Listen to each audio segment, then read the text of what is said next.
Hello everyone and welcome back. My name is Magduit and today we're going to be going over my new little effect rack for Ableton Live 12 called Mag SCD. It's a free effect rack and it's nothing too crazy, but it's going to be the best thing that ever happened to your sidechaining. So let's go ahead and figure out how this works, what it is, and how to set it up. So it's essentially just a delay, and this delay is used to delay your audio on the track post fader or during the fader. The reason why this is important is because it is separate from the pre-fader signal, and we're going to really rely on that pre-fader signal and post-fader signal as a kind of before and after for the effects that we're going to have with our sidechain. Now, let me show you how to set this up and why it is so powerful. Okay, so in order to set this up, what you're going to need to do is you're going to need to look at your sidechain tracks and make sure that when you are routing your sidechain into your device. Now I'm using Kickstart 2. You can use whatever you want as long as it accepts audio information. So, you know, there's tons of different options out there. Just make sure that whenever you set your input for the sidechain, that down here where you have a little secondary drop down box, instead of post effects, it says pre effects. So what you want to do is you want to route your kick and your snare in that way. Make sure you have it pre effects. And once you have your sidechain set up in a way where you think it sounds pretty good, then I want you to go back to your kick and snare tracks and put on Mag SCD. Now, once you have this put on, it's going to, as I said, impart a little bit of a delay automatically. So just be aware of that. But it doesn't really matter because at the end of the day, all you're going to do is you're going to adjust this knob until the sidechain feels as punchy as it should be. Just take this knob and drag it around until the sidechain feels really nice, till that kick, whether you're adjusting the kick or the snare, feels like it is punching.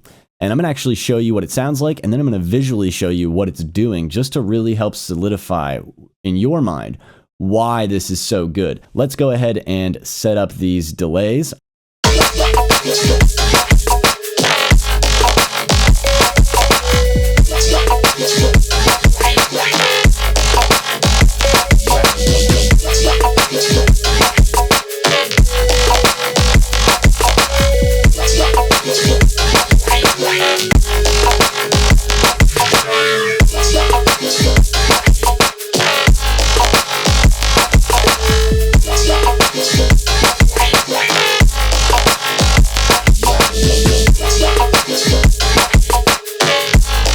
Perfect.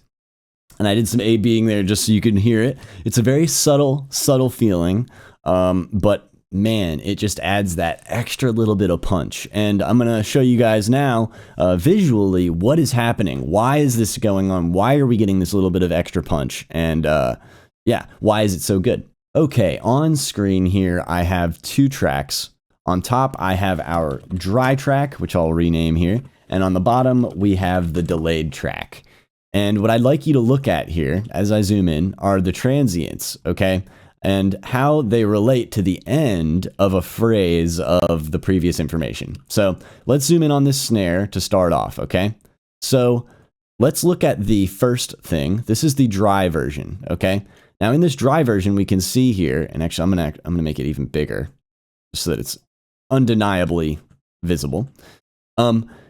In the dry version here, we can see, whoops, that the end phrase of this, okay, and the beginning of the snare, which is this little transient thing knocking up here, kind of goes into one another. So you have like the end tail of that bass, and then that's getting sidechained right here with the snare, okay? All right, and that's a crazy snare transient, but we'll get to that later. If you ever are curious about the drums that I use, feel free to check out the Magduit Drums Volume 2 out now on Gumroad. But that's a nice little self-plug. But onto the wet version here. So that's the dry version, okay? The wet version, though, look at what's going on here. So we have the end of the bass phrase, okay?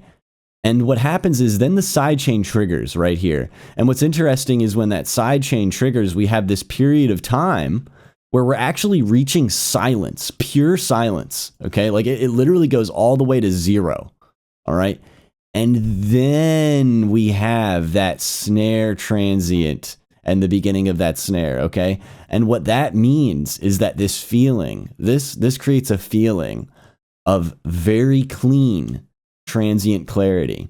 And I have been doing this all the time recently, and it's just such a simple thing that feels so good.